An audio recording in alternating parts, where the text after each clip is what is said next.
How do you switch on the torch on your iPhone? Let's get started. If you're new on the Foxtecc channel, make sure you subscribe so you never miss anything important. So naturally, your phone has the LED light next to the cameras on the back, and you can turn it on by going to the control center and clicking on the flash icon.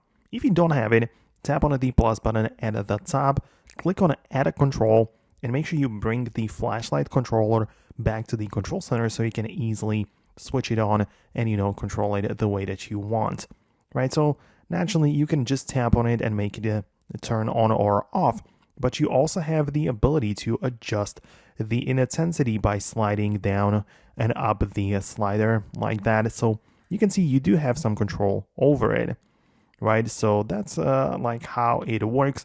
Of course, there are some third-party apps which might as well let you use it. Like in the past, there used to be like flashlight applications on the App Store which were very popular, but you can get it done with the built-in features, right? So you don't really need that to really like control it. So let me know in the comments below if you manage to make it work on your device.